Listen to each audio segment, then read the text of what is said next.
Baik, puji nama Tuhan. Shalom Bapak Ibu Saudara. Sekali lagi saya ucapkan shalom. Apa kabarnya minggu ini Bapak Ibu Saudara? Dan terasa kita sudah masuk pada minggu yang pertama di bulan ini, amin. Semua karena anugerah Tuhan sudah melewati 8 bulan dan masuk kepada bulan yang ke-9 itu semua karena anugerah Tuhan. Mereka tepuk tangan buat Tuhan. Haleluya. Siap beribadah, amin. Mari kita siapkan hati kita tundukkan kepala, kita akan berdoa di hadapan Tuhan. Mohonkan Tuhan untuk hadir, mengurapi kita, memberkati kita dalam ibadah kita ini. Mari kita berdoa. Bapa, kami mengucap syukur Tuhan atas kasih-Mu dan besarnya setia-Mu dalam kehidupan kami. Walaupun seringkali kami Tuhan melupakan Tuhan dalam kehidupan kami, namun Engkau terus memberkati kami, melindungi kami, menyertai kami dalam sepanjang kehidupan kami. Kami bersyukur Tuhan kalau minggu ini kami masih Engkau berikan kesempatan untuk beribadah. Itu semua karena anugerah Tuhan. Saat ini Tuhan kami mau menyembah Engkau, memuliakan Engkau dengan segenap hati kami. Mohon Tuhan untuk memberkati kami, bahkan jemaat-jemaat Tuhan yang menonton live streaming kami ini, Tuhan yang memberkati semua kami yang ambil bagian dalam pelayanan. Tuhan memakai kami sehingga pelayanan kami boleh berdampak bagi orang-orang yang mengenal Tuhan. Terima kasih Tuhan. Ini doa kami, ini percaya kami. Kami mulai ibadah kami. Dalam nama Yesus kami berdoa. Amin. Saya undang jemaat Tuhan untuk bangkit berdiri bersama. Kita angkat satu pujian di hadapan Tuhan.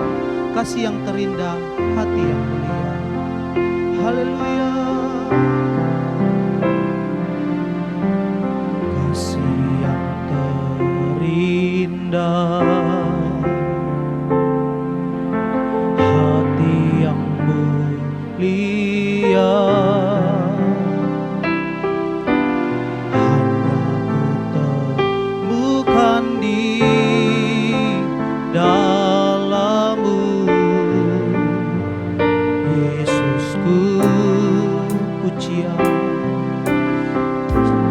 dari hatiku, selalu di setiap waktuku, tiada pernah berubah kasih-Mu. Karya terbesar dalam hidupku, pengorbanan-Mu yang selamatkanku. Engkaulah harta yang tak ternilai yang ku miliki dan ku hargai. Yesus aku kagumi. Kembali kita angkat pujian ini dari awal. Katakan kasih yang terindah. Mari bersama. Kasih yang terindah.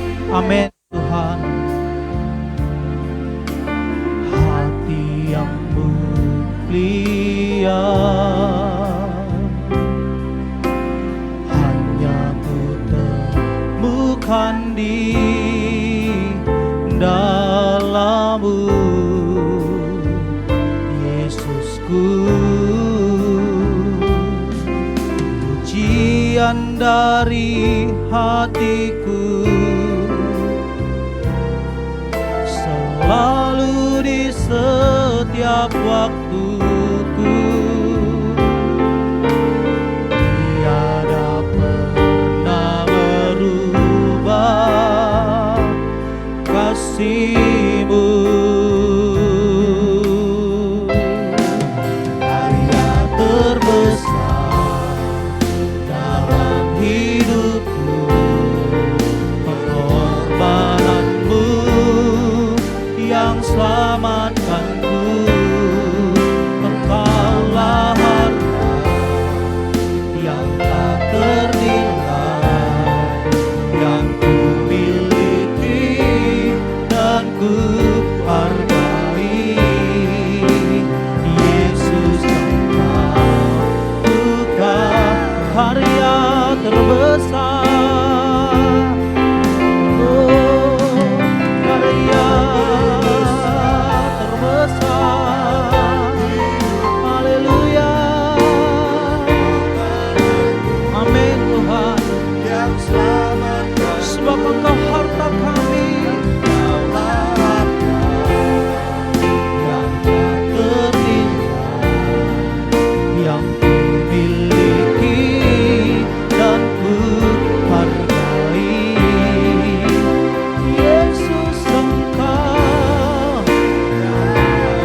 Yesus Engkau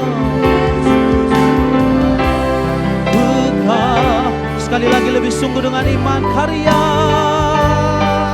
terbesar, karya terbesar dalam hidupku. Amin. Pengorbananmu yang selamatkanku, Engkaulah harta yang tak ternilai yang kumiliki, dan ku harap Yesus Engkau bukan. Yesus Engkau bukan. Yesus, Yesus Engkau ku kagumi. Haleluya, haleluya.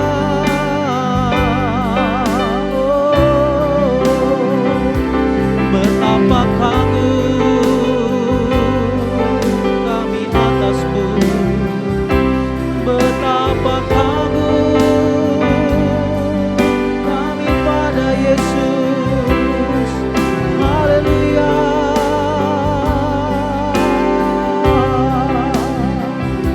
Kami sembah Tuhan. Haleluya. Kami sembah.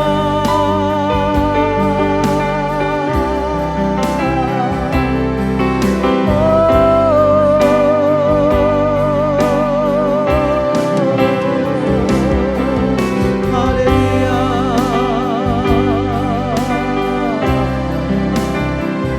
Engkau baik Tuhan, Engkau baik, kasih-Mu besar Tuhan. Haleluya.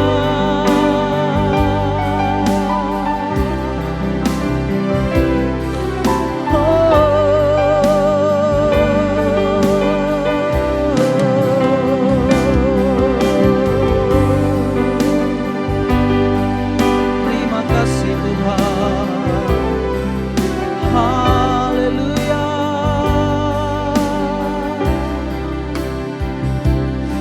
Tak henti-hentinya kami mengucap syukur ya Tuhan, buat karena salib-Mu yang menopang kehidupan kami ya Bapa. Hari ini kami mau menyatakan Engkau adalah Allah kami yang baik, yang mencurahkan darah-Mu kepada kami, menebus dosa kami. Sebab di salib-Mu, pengorbanan-Mu, ada keselamatan bagi jiwa kami. Mari Bapak Ibu Saudara, kita angkat pujian ini di hadapan Tuhan. Hanya Kau Tuhan di hidupku.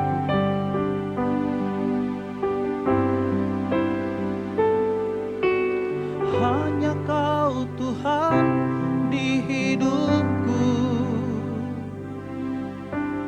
Kau berikan hidup yang baru. Darah-Mu menyucikan, memulihkan hati. Ku nyatakan Kaulah segalanya. Engkaulah sumber, Engkaulah sumber pengharapan. Kuasa-Mu sanggup memulihkan jiwaku. Jiwaku pun berserah hanya kepada-Mu. Serukan namanya. Kaulah segalanya.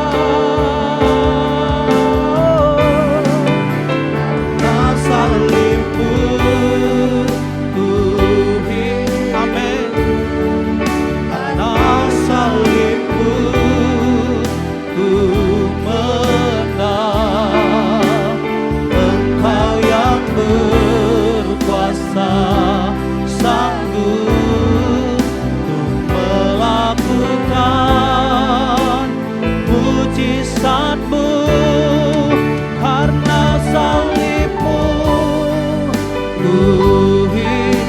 Sebab salib Tuhan ku menang. Engkau yang berkuasa, sanggup melakukan mujizatmu di hidupku. Kembali kita mengangkat pujian ini. Jemaat, saya persilakan untuk duduk kembali. Hanya Kau Tuhan, amin. Kau berikan hidup yang baru, darahmu menyucikan, pulihkan hatimu. Ku nyatakan Kaulah segalanya, kami akui Engkaulah sumber pengharapan. Kuasamu sanggup menyembuhkan, sanggup menyembuhkan jiwaku. Jiwaku pun berserah hanya kepadamu, Yesus. Kaulah mari bersama, karena salib Tuhan, karena salibmu ku hidup, karena salibmu ku menang. Engkau yang berkuasa, sanggup untuk melakukan mujizatmu, karena salibmu kami hidup, karena salibmu ku menang. Engkau yang berkuasa, sanggup melakukan mujizatmu. Sekali lagi sambil mengangkat kedua tangan kita, karena salibmu, karena salibmu ku hidup, karena salibmu ku menang. Engkau yang berkuasa, sanggup melakukan mujizatmu di hidupku.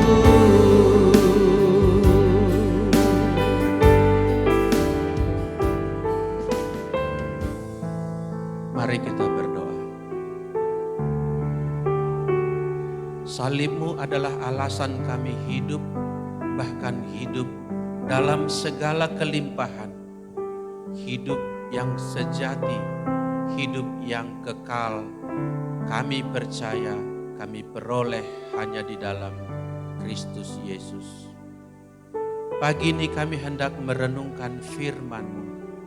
Firman-Mu itu firman yang hidup. Biarlah kami menyambutnya dengan sukacita, sehingga firman yang berkuasa itu mengubahkan kehidupan kami, menjadi berkat bagi setiap kami, menyembuhkan sakit kami, memulihkan keadaan kami, bahkan memberikan motivasi, memberikan kekuatan baru, memberikan semangat. Berbicaralah ya Tuhan, kami siap mendengarkan Engkau. Demi nama Yesus Kristus kami berdoa. Sama-sama kita katakan, amin. Puji nama Tuhan. Hari-hari ini saya mengajak kita, bukan hanya saat mendengar khotbah ini, tapi saat-saat setelahnya kita renungkan satu tema, berharaplah kepada Tuhan. Berharaplah kepada Tuhan. Bersandarlah kepada Tuhan. Orang yang berharap kepada Tuhan, Orang yang bersandar kepada Tuhan dapat melalui masa-masa sesukar apapun dan dia menjadi seorang pemenang. Katakan amin. Mari kita renungkan firman Tuhan dari kitab Ibrani pasal 10 ayat 23. Ibrani pasal 10 ayat 23, demikian sabda Tuhan. Marilah kita teguh berpegang.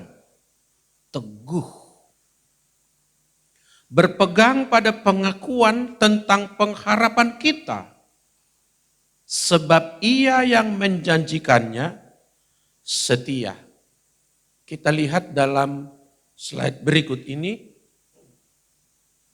terjemahan BIMK, Bahasa Indonesia Masa Kini. Ini dari Lembaga Alkitab Indonesia yang dirilis tahun 1997 menggunakan metode penterjemahan dynamic equivalence.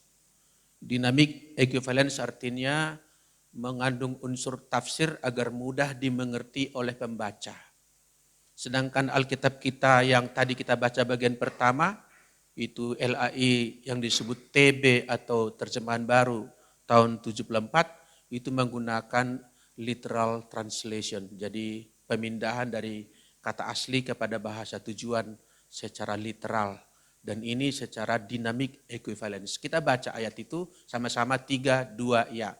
Hendaklah kita berpegang pada harapan yang kita akui.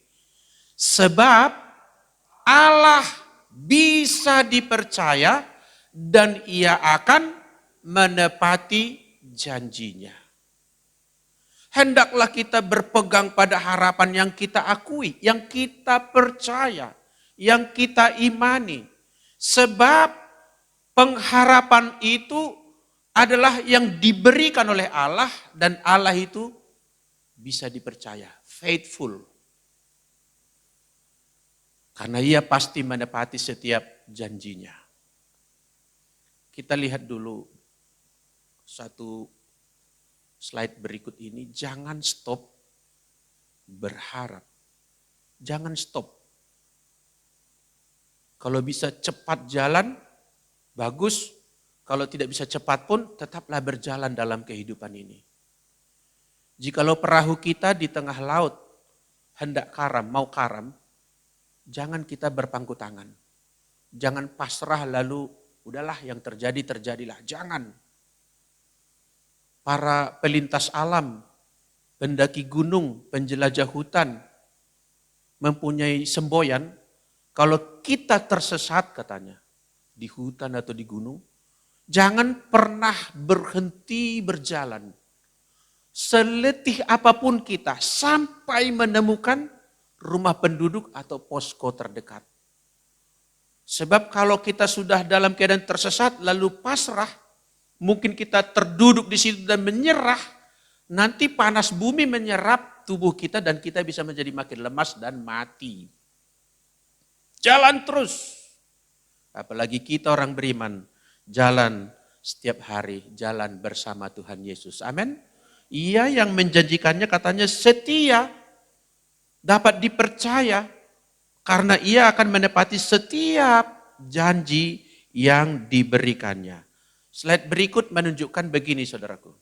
Dunia ini saya sebut sedang hopeless. Dunia kita berpijak saat ini sedang hopeless. Harapannya samar. Tidak tentu arah. Kalut. Keadaannya mungkin boleh dibilang buram.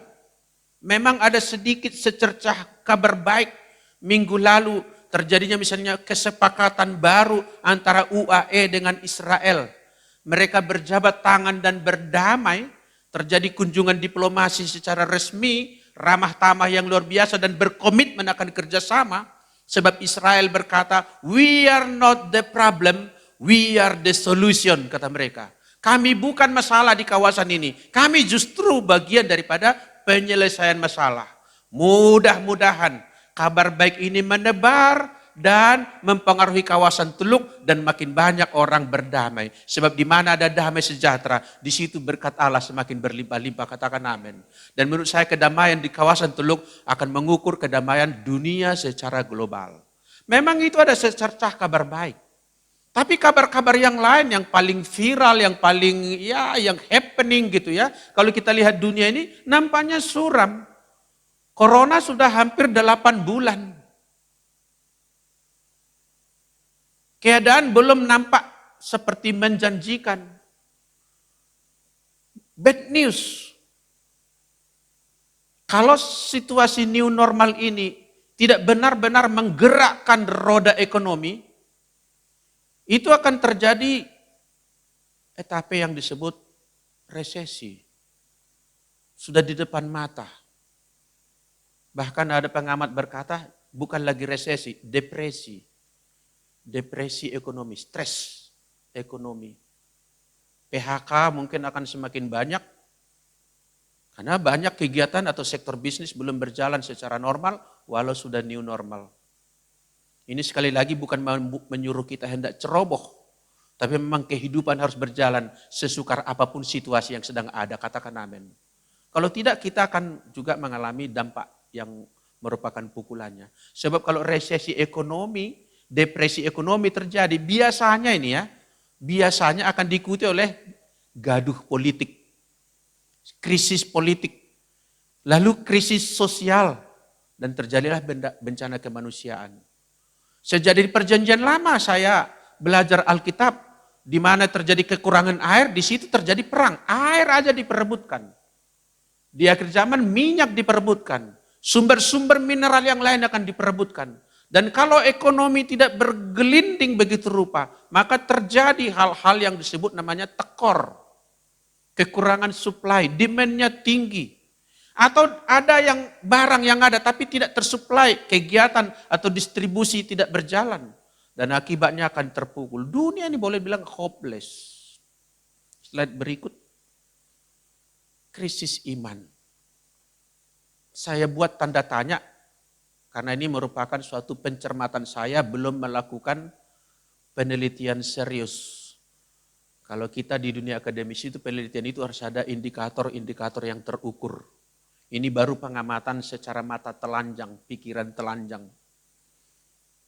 Tahun 97 itu resesi di bagian Asia Timur, mulai dari Korea sampai melibas ke Indonesia. Memang Korea duluan sembuh, Indonesia lama sekali sembuhnya. Nah, apa yang terjadi 97-98? Goncang politik banyak di mana-mana. Tapi fenomena yang lain yang patut disyukuri. Di tengah resesi ekonomi terjadi pertobatan besar-besaran sekitar tahun 97, 98 dan tahun berikutnya. Tapi dibanding yang sekarang ini, corona ini sudah memukul bukan hanya Asia Timur, seluruh bumi dikenainya. Sampai sekarang saya agak kesulitan menemukan referensi benar-benar terjadi revival besar-besaran. Belum terjadi. Yang ada orang asik dengan TikTok. Seperti senang-senang saja. Enggak, saya enggak anti sih aplikasi-aplikasi yang menghibur itu. Justru di tengah orang susah perlu ada banyak hiburan-hiburan. Tapi banyak orang sudah terpesona di situ. Yang terakhir lagi avatar. Asik di situ. Enggak salah juga. Tapi maksud saya, apakah kita sudah sadar dengan keadaan yang sedang kita hadapi ini? Apakah kita sedang merasa dunia ini sedang business as usual gitu? Normal-normal saja kah? Coba kita lihat slide berikut ini dulu. Nah, ini 2-3 hari terakhir, kira-kira 4 hari yang lalu rilis ini. Di Indonesia saja saudaraku, sekarang udah 100 berapa dokter yang meninggal. Apakah itu tidak sesuatu bagi kita? Atau kita merasa, itu biasa. Gak ada apa-apa, normal saja. Ini baru dokter saudaraku. Belum lagi paramedis-paramedis yang lain. Ini sesuatu banget ini. Dunia sedang gonjang-ganjing sebetulnya. Tapi banyak orang merasa tidak terjadi apa-apa. Anteng-anteng saja. Tidak datang kepada Tuhan dengan sesungguh hati. Seperti hidup ini normal biasa saja. Kita lihat slide berikut. Ini udah puluhan tahun. gerakan radikal sedunia. Dan tidak berhenti. Paling-paling mereka ganti kulit atau ganti baju, ganti merek. Gerakan-gerakan kekerasan itu begitu luar biasa di tengah dunia ini. Diperagakan secara terang-terangan. Dan ada sejumlah manusia bisa menari-nari di tengah-tengah puing-puing yang dihancurkannya. Bisa orang meneriakkan rasa syukurnya kepada Tuhannya ketika dia memenggal kepala orang. Seolah-olah berkata, thank you Lord, gitu. Dunia kita sedang berada di situ. Nampaknya hopeless dunia ini. Di mana peran agama yang bisa mempenetrasi kehidupan manusia. Orang kalangan agamawan sendiri pun telah larut dengan dunia ini. Beragama sih, tapi tanpa Tuhan. Miris kadang-kadang ketika survei ditunjukkan di negara-negara yang ateis katanya, kriminalitas lebih rendah. Orang bisa memarkir sepeda motor mobilnya di depan rumahnya tanpa ragu. Beda dengan negara-negara yang agamawi ini, yang disebut mabuk agama ini, udah digembok pun 5 lapis, tetap jebol. Udah pakai gerasi, pakai CCTV, sampai-sampai ada orang berkata, ada ini alat pendeteksi pencuri katanya. Udah dicoba di Amerika, dalam hitungan 5 jam ketemu pencurinya katanya. Dicoba juga di Hong Kong katanya. Dalam waktu 2 jam ditemukan pencurinya. Kemudian dicoba di Jakarta, baru 5 menit hilang alat detektor itu. Itu potret kita. Tak merasa sesuatu yang perlu dikoreksi dalam hidup ini. Seolah-olah corona itu bagian daripada normalitas dunia gitu. Padahal itu secara iman kita boleh bilang ini challenge tersendiri. Di mana kita tidak dapat bertahan dengan kekuatan sendiri, tidak dapat berdiri dengan kekuatan sendiri, tidak dapat berharap pada kekuatan manusia, tidak dapat berharap. Jangan sampai kita merasa kalau vaksin ditemukan, selesailah problem. Jangan. Ketika vaksin baru ditemukan, nanti ada lagi genus baru lagi dari virus-virus yang lebih dahsyat. Berharaplah kepada Tuhan. Amin. Jangan berharap kepada ahli ekonomi, jangan berharap pada arsitektur politik, jangan berharap kepada manusia, bahkan juga berhentilah berharap kepada kekuatan sendiri. Amin, saudaraku. Slide berikut. Nah ini, situasi lokal ini. Sesuatu banget kah ini? Sesuatu banget. Di mana di tengah pukulan ekonomi, masih ada orang gonjang ganjing, hiruk pikuk, haus kekuasaan. Ibarat perahu atau kapal sudah mau tenggelam, masih ribut siapa paling hebat di kapal ini. Masih berebut di tengah-tengah mau tenggelam. Kita lihat slide berikut lagi. Nah, dunia moral sudah seberadab apakah remaja masa kini? Ini patut dicemaskan loh saudaraku. Saya tidak berkata bahwa anak-anak zaman dahulu pastilah lebih baik daripada zaman anak sekarang. Yang pasti anak-anak zaman dahulu udah tua sekarang.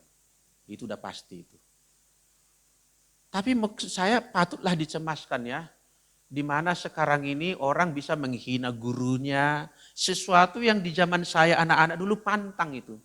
Kita lapor sama orang tua kita bahwa kita dicubit oleh guru kita, tambah lagi cubitan dari mama kita. Kalau kita lapor guru kita mencubit kita. Sekarang anak belum lapor, baru lihat viral, anaknya datang ke ketua yayasan, pecat guru itu. Anak lebih berkuasa daripada guru. Moral. Moralitas anak. Ini sesuatu yang patut dicemaskan. Apalagi dengan dunia media sosial ini seperti selevel semuanya. Kadang-kadang ada saja di Facebook saya itu orang komentar gitu. Seperti tidak hormat lalu saya buka profilnya. ternyata dia anak remaja, anak ingusan tanda kutip. Berani berbicara dengan tidak sopan kepada orang yang jauh lebih tua dari dia. Moral patut kita cemaskan. Dunia ini nampaknya hopeless.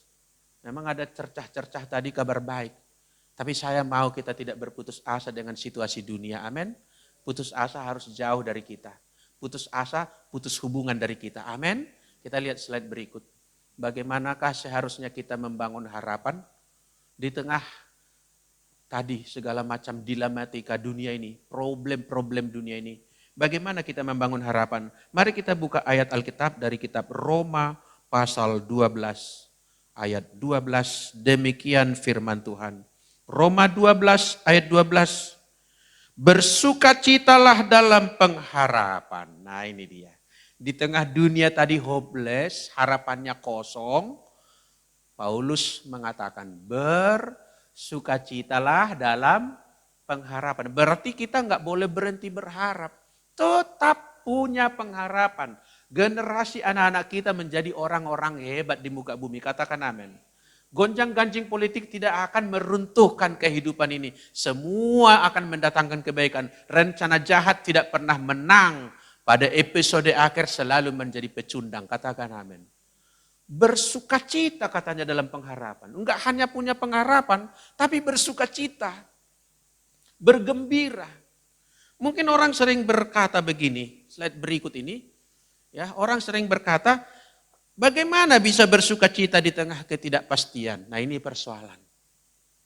Bagaimana kita bisa bersukacita di tengah ketidakpastian ekonomi, ketidakpastian politik, penyakit yang belum terobati, kantong yang belum beres, kantong yang masih bocor, harapan-harapan yang nampaknya sepertinya apa iya apa bukan gitu. Bagaimana bisa bersukacita di tengah ketidakpastian? Dunia memang begitu.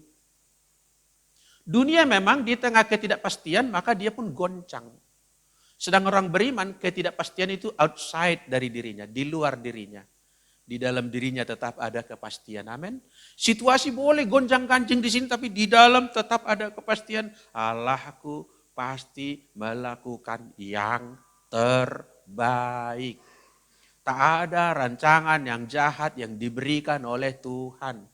Rancangan yang kuberikan kepadamu ialah rancangan damai sejahtera untuk memberikan kepadamu masa depan yang penuh dengan harapan. Katakan amin saudaraku. Itu tetap dia dan karena itu dia bersukacita.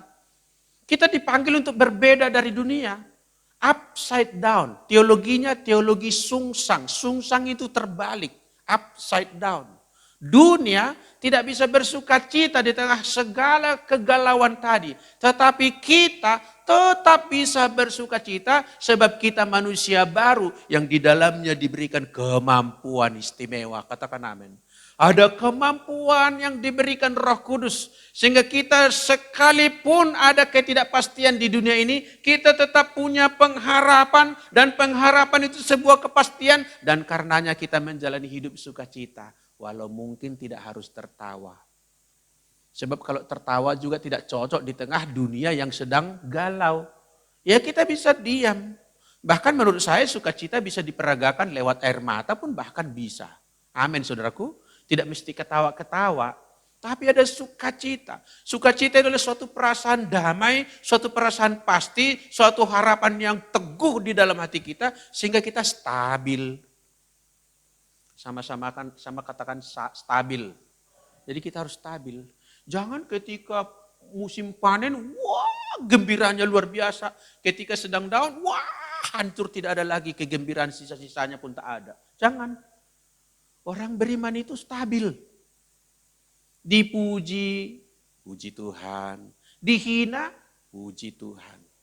Lagi berkelimpahan, puji Tuhan. Lagi dalam kesesakan, tetap ku memuji. Terpujilah nama Tuhan. Amin. Jadi kita bisa bersuka cita. Kita didesain untuk menikmati hidup ini di sorga dan dimulai dari bumi ini. Katakan amin. Rugi kita. Udah percaya Yesus tapi nggak bisa menikmati. Rugi itu. Fasilitas sudah diberikan. Include di dalam keselamatan itu adalah kebahagiaan di dalam hidup ini. Bukan dunia ini yang sudah semakin bagus, bukan. Kitanya yang imannya makin bertumbuh. Dunianya mungkin makin buruk. Moralitas di luar sana mungkin makin hancur. Gerakan radikal mungkin tetap ada atau mungkin makin eskalasinya makin banyak. Tapi kita punya kepastian. Aku melangkah, Tuhan ikut beserta berjalan dengan aku. Amin saudaraku. Di mana aku berada, kemana Tuhan membawaku, di sana damai sejahtera berlimpah-limpah. Saudara, saya sangat suka kepada jemaat Makedonia. Coba kita lihat 2 Korintus pasal yang ke-8. 2 Korintus pasal yang ke-8 ayat yang kedua. Ya, jemaat Makedonia. Sama-sama katakan jemaat Makedonia. Iya, ini satu jemaat yang ada di masa gereja mula-mula. Di pasal 8 ayat kedua bunyinya demikian. Selagi dicobai dengan berat dalam pelbagai penderitaan, sukacita mereka meluap. Dan meskipun mereka sangat miskin, namun mereka kaya dalam kemurahan. Wow, luar biasa ya. Ini jemaat yang diidam-idamkan ini jemaat ideal ini, jemaat impian.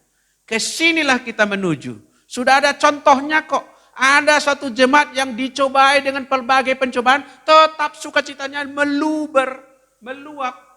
Kalau air dituang ke dalam gelas namanya meluap itu, keluar sampai lebih dari gelas itu, diberikan kepada orang lain, ditaburkan kepada banyak orang lain. Tanda kutip tebar pesona, tebar senyum. Amin. Sehingga terlihat perbedaan antara orang percaya dengan orang yang tidak punya iman di dunia ini. Sama-sama facing the problem, the same problem. Tapi cara kita menjalani kehidupan, cara kita bersikap, sungguhlah amat berbeda. Jemaat Makedonia, sekalipun sangat miskin, tapi kaya dalam pemberian. Wow, memberi. Ternyata syarat memberi bukan kelebihan. Tapi hati yang berlimpah dengan sukacita. Amin. Dia tidak mau dirinya ego, dia peduli kepada orang lain. Jemaat Makedonia dipuji. Kalau sampai dipuji di Alkitab, itu artinya dipuji di sorga. Amin. Oh, dipuji di Alkitab ini kekal ini. Alkitab kekal loh saudaraku.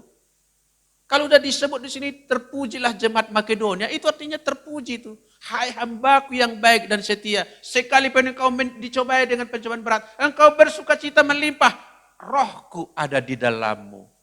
Marilah hambaku jemaat Makedonia, berapalah jemaat Makedonia waktu itu, berapa kakak saya enggak tahu. Sebab sekalipun engkau sangat miskin, engkau masih mengulurkan tangan memberi kepada orang lain, roh yang ada padaku ada di dalam engkau. Marilah masuk ke ruang perjamuan. Kursimu telah disediakan, rumahmu telah disediakan, engkau mendapatkan kebaikan Tuhan yang abadi. Kita adalah manusia baru, dimampukan untuk bersukacita dalam segala keadaan. Jangan lupa ini, dimampukan. Memang pada dasarnya kita enggak mampu Bapak Ibu, dari bakat diri kita enggak mampu, tapi dimampukan. Sejak kapan itu? Sejak roh Allah berdiam di dalam kita. Maka kita terpanggil menjadi manusia berbeda dari dunia. Maka bagi kita khotbahnya Tuhan Yesus tidaklah aneh. Yesus berkhotbah, berbahagialah orang yang dianiaya. Orang dunia berkata, kasihan deh orang yang dianiaya. Yesus bilang, berbahagialah kamu. Jika karena aku, engkau dinista banyak orang. Dikatakan berbahagialah orang yang miskin. Orang dunia berkata berbahagialah orang kaya. Wow, luar biasa, kita dibuat terbalik dari dunia ini. Jungkir balik prinsip hidup kita. Sebelum kita aneh di mata dunia, saya khawatir kekristenan kita belum sejati. I'm worry. Kalau kita sama dengan dunia, senyum ketika panen, menangis putus asa ketika paceklik, sama dengan dunia. Apa bedanya? Kalau cinta kita ditolak kekasih, lalu kita menangis dan putus asa, lalu mengatakan tak mau lagi aku. Semua laki-laki buaya, orang dunia juga bisa begitu. Orang surga itu berkata terpujilah nama Tuhan yang memisahkan kami Sebab sebelum pertunangan itu dilanjutkan, sebelum pernikahan terjadi, sudah selesai, pasti Tuhan menyediakan yang terbaik. Begitu dia. Terpujilah Tuhan yang menyelamatkan aku sejak sekarang ini gitu. Jadi baik dalam keadaan apapun kita tahu positive thinking. Allah turut bekerja dalam segala sesuatu untuk mendatangkan kebaikan bagi orang yang berharap kepadanya. Amin. Bersukacitalah dalam pengharapan. Yang kedua, bagaimana pengharapan kita di tengah dunia yang sedang hopeless? Menurut Paulus tadi, sabarlah dalam kesesakan. Ini pun rada-rada aneh ini. Sabar dalam kesesakan. Kalau sabar dalam ketenangan itu mudah. Sabar dalam kelimpahan itu biasa. Kata sabar memang mudah diucapkan tapi tidak terlalu mudah untuk dikerjakan. Mudah. Apa sulitnya? Sabar. Kan cuma S-A-B-A-R. Mudah kok mengatakan. Dinyanyikan pun bisa. Sabar, sabar, sabar. Bisa dinyanyikan. Tapi mau dilakukan ini perlu pergumulan. Amin saudaraku. Mari kita introspeksi diri. Apakah kita adalah orang yang sabar atau tidak sabar? Ada banyak orang di tengah antrian meja makan di pesta pun tidak sabar loh. Di tengah mau makan, udah gak sabar. Ngantri di mesin ATM, padahal mau ngambil uang ini. Belum dia membaca, maaf saldo Anda belum ketahuan itu. Di sana dia udah gak sabar. Mencari parkiran, banyak orang tidak sabar. Antri di lift, gak sabar. Hal-hal yang normal aja udah gak sabar. Sekarang dikatakan sabarlah dalam kesesakan. Orang dalam kelegaan aja sudah gak sabar. Apalagi dalam kesesakan. Dalam penantian yang sepertinya, aduh seperti. Sekalipun sudah tua Bapak Abraham itu, namun tidak berhenti berharap. Amin saudaraku. Wow. Kalau pertolongan sudah di depan mata, sudah nampak videonya, mungkin bisa ini nampaknya belum ada. Bayang-bayangnya pun belum ada. Tapi kita bisa sabar. Dalam kesesakan, bagaimanapun sifat sabar adalah sifat yang baik. Bukan saja akan menyenangkan hidup kita dan menyenangkan banyak orang, tapi sabar adalah energi. Sama-sama katakan sabar adalah energi. Ya, kekuatan ya, itu sebuah kekuatan. Tanpa kesabaran, banyak orang tidak sampai atau tidak jadi mengecap suatu hal yang baik. Udah dimulai sih, udah melangkah, mulai ragu. Masih sedikit melangkah, mulai semakin ragu. Gak jadi deh.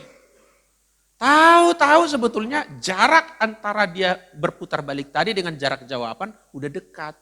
Gak sabar, gak jadi mendapatkan yang baik. Orang yang tidak sabar bisa mengambil keputusan yang bikin amburadul. Sesaat mungkin emosinya itu terpuaskan, terlampiaskan dengan keputusan itu. Tapi kemudian keputusan yang diambil menjadi sesuatu yang akan disesali. Berarti kesabaran adalah sesuatu yang harus kita miliki. Harus dilatih. Amin saudaraku.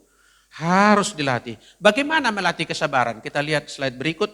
Ibrani 12 ayat 2. Bagaimana kita melatih kesabaran? Firman ini kita baca bersama-sama. 3, 2, ya. Marilah kita melakukannya dengan mata tertuju kepada siapa? Katakan kepada Yesus. Mata tertuju kepada Yesus yang memimpin kita dalam iman dan yang membawa iman kita itu kepada kesempurnaan atau kedewasaan. Yang dengan mengabaikan kehinaan, ini Yesus mengabaikan kehinaan di Via Dolorosa maupun sepanjang hidupnya. Tekun memikul salib. Ya, dihina pun dia tetap tekun. Lalu ganti sukacita yang disediakan bagi dia. Yang sekarang duduk di sebelah kanan tahta Allah. Sabar dia, tekun dia. Di dalam kehinaan, di dalam penderitaan. Akhirnya dia mendapatkan hal yang jauh lebih baik. Duduk di sebelah kanan Allah. Coba kita lihat dalam bahasa Indonesia masa kini. Dikatakan di sana demikian. Hendaklah pandangan kita tertuju kepada Yesus. Sebab dialah yang membangkitkan iman kita. Dan memeliharanya dalam kesempurnaan sampai akhir. Yesus tahan menderita. Ini dia. Sabar dalam kesesakan. Yesus tahan menderita. Andai kata dia langsung melawan orang-orang yang meludahi dia, mencambuki dia, menghajar dia, mempecut dia 39 kali dengan apa yang bercabang gitu ya, mencabik-cabik punggungnya. Kalau Yesus tidak sabar, dia bisa melawan.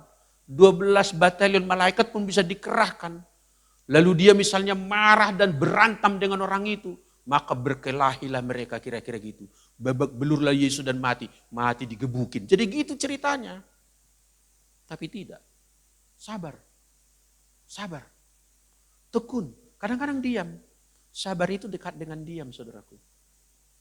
Jangan terus cepat mau ini. Kadang-kadang sabar itu diwujudkan dengan diam. Sabar menunggu sebelum berkata-kata. Daripada keceplosan. Nah ini dia, sabar. Sabar. Bila perlu proposal ini tunggu ya Pak, saya pelajari lagi sekali lagi nanti. Besok saya kasih jawaban. Jangan tuh, oh enak ini, janji ini, kontrak ini menggiurkan ini, tanda tangan. Begitu tanda tangan gak bisa lagi digugat saudaraku. Sabar. Sabar. Itulah gunanya juga ada masa pacaran kalau menikah. Bukan kenalan hari pertama, janji nikah hari kedua, menikah hari ketiga. Enggak begitu. Ada sabar gitu. Ada sabar. Sekolah pun begitu. Enggak mendaftar hari ini, wisuda minggu depan. Enggak, ada sabar gitu. Sama-sama katakan latih kesabaran. Dengan bercermin kepada Yesus. Ujungnya kebaikan saudaraku. Bahkan kesabaran Yesus berbuah manis bagi kita. Kalau Yesus tidak sabar, dia tidak jadi juru selamat. Kira-kira begitu ya. Secara logikanya. Memang secara kekekalan itu tidak mungkin lagi terjadi. Sebab itu adalah garis rancangan ilahi. Iya. Yang ketiga, bagaimanakah kita membangun harapan di tengah dunia yang putus harapan? Yang ketiga menurut Paulus tadi, bertekun dalam doa. Bukan hanya berdoa.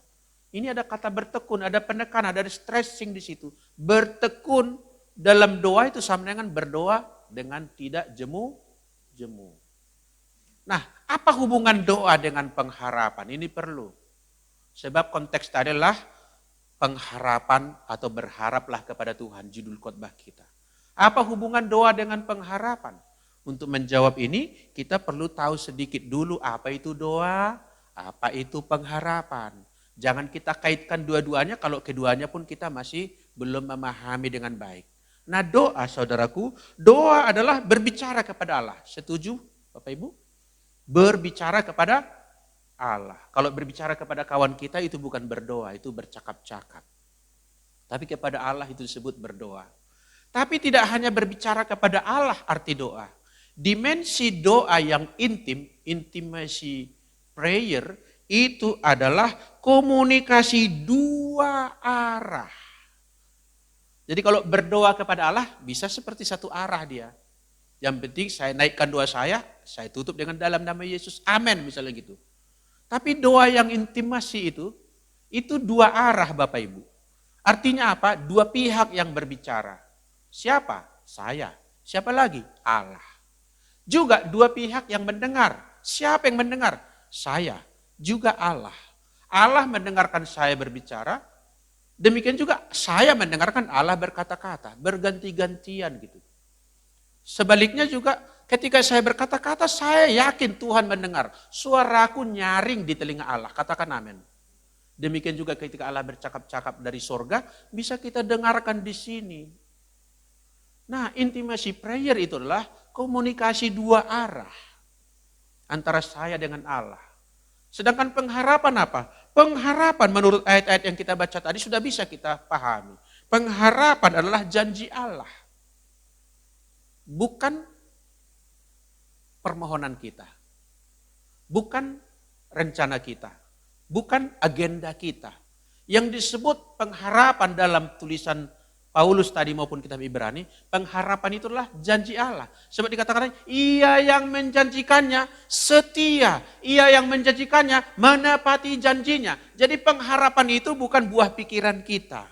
Pengharapan itulah janji Allah. Maka mengapa perlu bertekun dalam doa? Supaya saya memahami, biarlah ku pahami apa yang kau janjikan kepada aku Tuhan. Sebaliknya biarlah ku naikkan doaku yang seturut dengan janjimu ya Tuhan. Terjadi kedinamisan doa itu. Sehingga doa seperti ini tidak lelah-lelah saudaraku. Kita sudah berdoa bangun pagi tadi. Sesudah makan mungkin kita masih terngiang lagi melanjutkan percakapan itu. Walau kita sambil berjalan. Memang waktu anak-anak kita diajar, marilah kita berdoa. Tutup mata, lipat tangan. Kalau sudah dewasa tidak mesti lipat tangan dan berdoa. Sambil menyetir bisa nggak berdoa Bapak Ibu? Sambil memotong cabai bawang bisa nggak berdoa? Bisa, sambil bekerja tetap dalam suasana doa. Ada satu yang saya gumuli, ada satu yang belum saya pahami. Dan saya dalam proses bertanya kepada Allah dan membuka telinga mau mendengarkan dia. Itu namanya bertekun di dalam doa. Kalau dimensi doa kita seperti itu, maka kita dapat bersuka cita di dalam pengharapan. Karena pengharapan atau janji Allah sudah kita pahami. Kalau janjinya itu sudah kita pahami, paten. Mantap jiwa Hong. Kalau janjinya sudah kita pegang, udah paten, udah mantap kita pahami, itu udah paten. Sebab janji itu tidak goyang. Langit dan bumi bisa berlalu, janji Allah tidak pernah meleset, katakan amin. Haleluya. Saudaraku yang dikasihi Tuhan, pengharapan adalah janji Allah. Maka saudaraku, konsep di dalam doa sebetulnya harapan yang kita akui sebab Allah bisa dipercaya dan ia akan menepati janjinya. Prinsip doa saudaraku, kita lihat dulu gambar ini. Sedikit menerangi kita dengan gambar. Nah gini, biasanya Bapak Ibu kalau ditampilkan gambar berdoa, yang banyak terjadi ditampilkan gambar orang lipat tangan, pejamkan mata. Kali ini berdoa yang saya tampilkan gambarnya buka mata, membaca. Di alam terbuka, bisa juga sih di kamar, bisa di mobil pun bisa. Di hutan bisa. Maksud saya itu menunjukkan doa itu intimasi, dua arah. Bahkan proses bertanya kepada Allah itu bisa dengan cara membaca Alkitab, membaca buku renungan, membaca buku motivasi, membaca kesaksian hidup, membaca apa yang telah terjadi di gereja masa lalu. Bagaimana kita mengenal janji Allah kalau kita terus tutup mata dan tutup buku? Tutup mata, tutup Alkitab. Kira-kira paham janji Tuhan? Tidak aja, tidak paham. Buka mata sekarang berdoa. Open your eyes and speak to God. Buka mata, buka buku, baca. Baca renungan. Enggak punya renungan Pak, punya pulsa enggak? Punya Pak, di situ banyak. Di Google banyak sekali renungan. Di Alkitab elektronik itu tersimpan banyak renungan di situ. Jangan berhenti menggumuli. Jangan kita berdoa itu adalah kesempatan menggelontorkan pokok doa yang disebut pokok doa adalah keinginan kita, rencana kita. Kita doa-doakan. Ingat prinsip doa yang dijawab adalah doa yang seturut dengan janji Tuhan. Amin. Enggak ada gunanya kita di depan gedung kita ini di depan sana Jalan Setiabudi menunggu bis jurusan Medan Siantar. Ada gunanya di situ? Berharap dan bersuka cita pula pasti lewat bis menuju Siantar. Enggak lewat di situ sebab bukan jalurnya. Demikian juga berharap-harap sesuatu yang enggak dijanjikan Allah. Misalnya saya kasih contoh, pernah saya kasih contoh di komsel kita. Kong, jangan berdoa dan berharap kiranya lah tumbuh lagi gigiku yang baru. Ya enggak mungkin. Sebab Allah pun melalui mekanisme kehidupan kita enggak ada lagi terjadi tumbuh gigi utuh lagi 32 kah itu di masa tua. Yang ada rontok satu demi satu. Amin. Enggak bertambah-tambah. Jadi maksudnya jangan kita doa itu hanya kemauan kita. Coba pahami janji Allah. Kalau dalam keadaan seperti ini apa janji Allah? Kalau dalam keadaan ini seperti apa janji Allah? Sehingga dalam setiap keadaan kita tetap bisa stabil, tetap tenang. Slide terakhir coba kita lihat ini. Sering orang menjadi malas dan jenuh berdoa karena tidak memasuki dimensi doa yang intim. Banyak orang menjadikan doa sebagai cara untuk menggelontorkan permintaan dan kemauannya kepada Allah. Kalimat terakhir saya baca, padahal prinsipnya Allah tidak pernah lalai menepati janjinya, itu memang begitu. Tapi coba kita pahami, maksudnya dalam apa? Bukan menuruti setiap kemauan kita yang sering tak sepadan dengan janji Allah. Jadi yang digenapi adalah janjinya, bukan permintaan kita. Contoh doa yang salah, Tuhan bebaskanlah saya dari masalah ini. Itu contoh doa yang salah, walaupun mungkin bisa berlinang air mata juga berdoa dengan kalimat itu, Tuhan bebaskanlah saya dari masalah ini. Kuangkat tanganku Tuhan. Pendoa syafaat kadang-kadang ada godaan itu. Ketika kuangkat Tuhan tanganku, maka engkau telah mengangkat beban bangsa kami. Semudah itu kah? Setiap kita angkat tangan selesai beban sebuah bangsa. Enggak, beban itu tetap ada, tapi kekuatan baru diberikan kepada gerejanya. Amin. Strategi baru diberikan kepada gerejanya. Hikmat baru diberikan kepada gereja. Masalahnya enggak hilang itu. Nanti kita yang diutus ke sana, selesaikan masalahmu. Majulah, bertempurlah, kira-kira gitu ya. Jadi saudaraku, supaya kita mempunyai pengharapan di tengah dunia yang putus harapan ini, maka Paulus memberikan satu ajaran tadi terdiri dari 3 butir. Yang pertama yaitu bersukacitalah dalam pengharapan. Sabarlah dalam kesesakan. Bertekunlah dalam doa. Katakan sama-sama, itu milikku. Itu bagianku. Mari kita berdoa dan bersyukur. Haleluya. Terima kasih Tuhan buat firman-Mu. Terima kasih buat hari ini Tuhan berbicara kepada kami. Kami sungguh memerlukan suatu energi pengharapan di dalam Engkau. Dan itu sebabnya kami mau memahami janji-janji-Mu. Dan kami bertekun dalam kesesakan yang ada. Sehingga kami pasti bisa bersuka cita di dalam pengharapan kami. Terpujilah Tuhan. Terpujilah Yesus. Haleluya. Tuhan, kami akan memasuki sesi perjamuan kudus. Kiranya Tuhan hadir di tengah elemen perjamuan kudus kami, yaitu roti, hosti, dan air anggur yang sudah kami siapkan di gereja maupun yang oleh jemaat-Mu disiapkan di rumah mereka masing-masing. Kiranya Tuhan memberkatinya, sehingga kami terima sebuah persekutuan dengan tubuh dan darah Kristus pada sakramen kudus di pagi hari ini. Haleluya, terima kasih Tuhan, urapilah hamba-Mu yang akan membagi-bagikan roti dan anggur ini. Urapilah beliau dan biarlah kami terima semuanya perjamuan kudus ini dengan janji Tuhan, Engkau memberikan kami kehidupan yang kekal. Terpujilah Engkau ya Tuhan. Di dalam nama Tuhan Yesus kami berdoa. Haleluya. Amin. Hambanya Pendeta Andreas boleh membagikan bagi kita. Saya beri kesempatan kepada kita untuk merefleksi diri sebelum menerima perjamuan kudus. Sementara itu saudara-saudara yang di rumah atau dimanapun sedang mengakses ibadah ini. Jikalau masih memungkinkan, siapkan rotimu atau yang setara dengan itu yang ada di lokasimu sekarang. Sirup anggur atau teh tanpa gula boleh, supaya bercorak warna merah. Mari kita seperjamuan kudus secara virtual, secara nyata kami di gereja ini, koinonia tatap muka, tapi kita koinonia virtual dengan saudara dimanapun berada. Jam berapapun saudara mengikutinya, hari apapun, Allah sanggup melawat kita. Sebuah gereja disebut gereja sejati adalah gereja yang tak kelihatan. Gereja sepanjang zaman, terdiri orang-orang di sepanjang zaman di berbagai tempat. Semua adalah tubuh Kristus.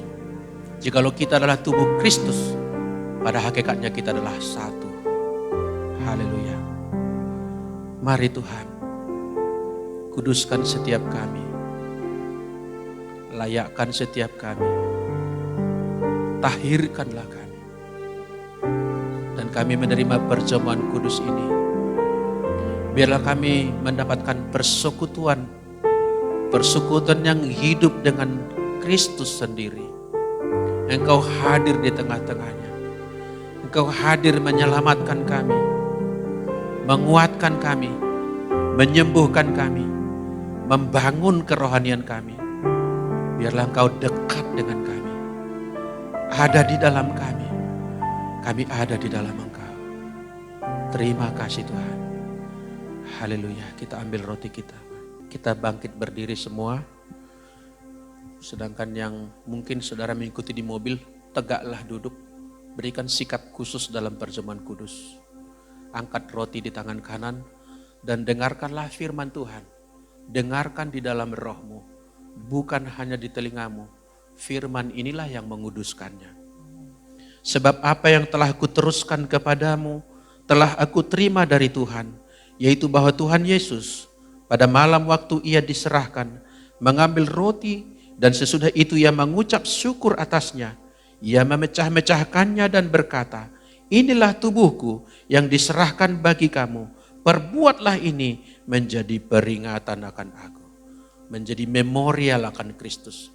Perjamuan kudus kita ini tersambung kepada peristiwa salib. Tidak berdiri sendiri. Kuasa dari salib terjadi pada kita. Apa yang dikerjakan di salib kita serap pada saat ini. Apakah engkau percaya Kristus telah mati dan bangkit bagimu? Amin. Dan dia adalah Allah yang berdiam secara jasmaniah. Amin. Dia adalah anak domba Allah yang telah menjadi korban penebus dosa kita. Amin. Yang percaya, makalah dengan iman, inilah roti yang turun dari sorga, inilah tubuh Yesus Kristus yang ajaib. Kita makan dengan iman.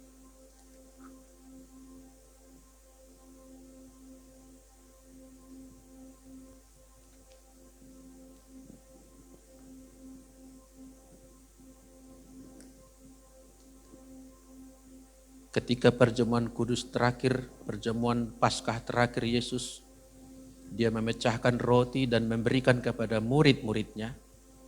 Yang dimakan murid-muridnya adalah roti itu, tapi ketika memakannya Yesus berkata, inilah tubuhku. Roti tidak memberikan hidup kekal. Kristus adalah roti hidup. Kita angkat cawan di tangan kanan kita. Dan dengarkanlah firman Allah yang menguduskannya. Sebab demikian juga ia mengambil cawan sesudah makan, lalu berkata, cawan ini adalah perjanjian baru yang dimeteraikan oleh darahku. Perbuatlah ini setiap kali kamu meminumnya, menjadi peringatan akan aku. Yang kita minum, yang kita terima adalah cawan perjanjian baru yang dimeteraikan bukan lagi oleh anak domba, darah anak domba biasa, binatang, tapi anak domba Allah. Apakah saudara percaya dosamu telah lunas dibayar? Sebab firman Tuhan berkata, kita ditebus bukan dengan barang yang fana, melainkan dengan darah Kristus, darah yang mahal. Renungkan kebaikan Tuhan. Dia mati bagi kita.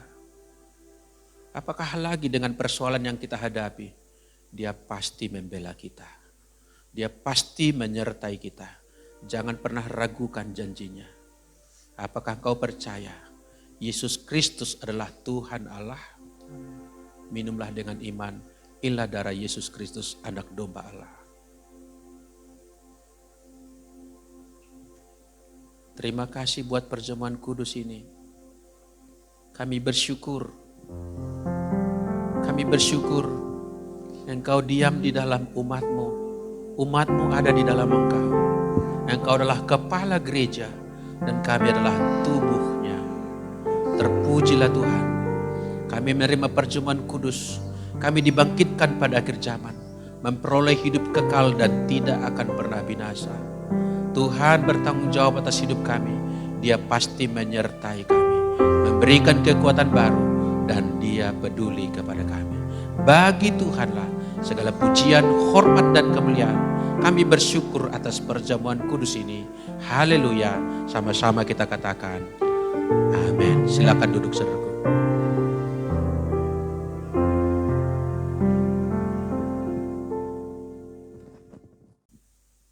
Shalom, kita baru mendengarkan firman Tuhan bahwa kita mempunyai satu pengharapan. Di tengah situasi corona yang masih belum ada titik untuk berhenti, masih terus berkembang dan bertambah orang yang jadi korban. Mari kita menyikapi firman Tuhan ini, bahwa ada satu pengharapan yang luar biasa, yang tak ternilai. Karena kalau kita memikirkan bahwa seharusnya kita ini sudah binasa di dalam api neraka. Tetapi dengan pengharapan yang tidak ternilai harganya, yaitu di dalam Yesus, kita mempunyai satu pengharapan bahwa kita dibebaskan dari neraka. Untuk itu kita akan berdoa terus untuk situasi corona ini. Mari kita ajak jemaat semua berdoa. Tuhan, kami bersyukur atas firman-Mu, biar firman-Mu terus Tuhan memberi kekuatan buat kami, melindungi kami. Kami yang seharusnya binasa, tapi oleh karena pengorbanan anak domba Allah yang telah mati di kayu salib, menderita untuk kami semua umat-Mu yang berdosa. Tuhan, kami mempunyai pengharapan yang luar biasa, mempunyai hadiah yang luar biasa. Tuhan, biar itulah yang kami terus renungkan, kami pikirkan, kami raih, bukan dengan bersantai-santai, tapi kami terus memegang firman-Mu dan menjaga pengharapan itu. Kami berdoa terus Tuhan untuk bangsa dan negara kami Tuhan, di mana virus corona yang sampai hari ini terus masih berjatuhan orang-orang yang terjangkit. Baik yang statusnya PDP, OTG, Tuhan, dan juga mereka yang tidak terlihat seperti sakit. Tuhan Yesus, Engkau tolong. Tuhan Yesus, kami tahu Tuhan, seharusnya virus corona ini menjadi peringatan buat kami semua, bahwa hanya berharap pada Yesus ada keselamatan. Kasihanilah Tuhan bangsa kami, lindungi bangsa kami Tuhan. Baik mereka yang masih belum mengenal Engkau Tuhan, mereka masih menyembah Allah-Allah yang tidak dikenal. Tuhan, kasihani mereka. Dan khususnya anak-anak-Mu Tuhan yang sudah percaya Engkau, Tuhan lindungi mereka semua.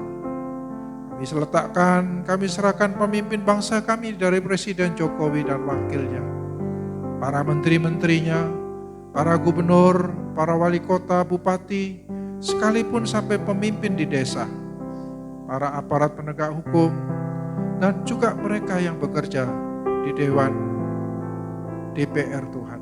Tuhan tolong mereka, lindungi mereka, agar mereka boleh jadi pemimpin bangsa kami. Tuhan Yesus, biar ekonomi juga yang di saat kita hampir jatuh di dalam resesi, Tuhan, kami serahkan bangsa ini dalam tangan-Mu. Lindungilah daripada resesi Tuhan. Saat ini bangsa kami yang mengalami kesulitan di dalam ekonomi, biar Tuhan bangkitkan kembali, Tuhan pulihkan kembali. Tuhan Yesus tolong, kami biar Tuhan yang menolong. Terima kasih Tuhan. Serahkan juga Tuhan para hamba-hamba Tuhan yang melayani Tuhan, dimanapun mereka yang berada. Tuhan, lindungi mereka, sertai mereka, dan berkati Tuhan ekonomi mereka. Di tengah situasi pandemik ini Tuhan tolong. Terima kasih Tuhan. Kami berdoa juga terus untuk hamba-hamba-Mu yang melayani Engkau di dalam kesulitan, di dalam sakit. Tuhan, lindungi hamba-hamba-Mu Tuhan yang melayani Engkau. Jemaat-jemaat-Mu Tuhan yang mengalami juga sakit dalam hal apapun, baik itu sakit flu, sakit tenggorokan, Tuhan, sakit apapun biar Tuhan sembuhkan, Tuhan tolong. Hamba juga berdoa Tuhan untuk Pak Ayu, Tuhan juga sembuhkan dia Tuhan. Tolong Pak Ayu Tuhan. Kami juga terus berdoa Tuhan untuk kesempurnaan, kesembuhan daripada hamba-Mu yang melayani Ibu Ana. Tuhan sembuhkan dia secara sempurna ya Tuhan. Kami terus juga berdoa Tuhan untuk saudara-saudara kami yang kehilangan saudaranya, orang tuanya. Tuhan juga tolong mereka Tuhan untuk dihiburkan. Terima kasih Tuhan, terima kasih. Terima kasih Tuhan. Hamba juga berdoa untuk hamba-Mu Pak Batiar Damanik. Tuhan juga tolong pakai mereka secara luar biasa. Tuhan berkati keluarganya, berkati anak-anaknya Tuhan. Terima kasih. Terima kasih Tuhan. Terima kasih. Kami juga berdoa terus Tuhan. Untuk semua yang sudah melayani Engkau pada hari ini, baik itu singer, song leader, pemain musik, semuanya Tuhan berkati. Terima kasih Tuhan. Demikian juga mereka yang melakukan di multimedia. Tuhan berkati mereka semua. Terpuji namamu, hanya di dalam nama Yesus kami berdoa. Amin.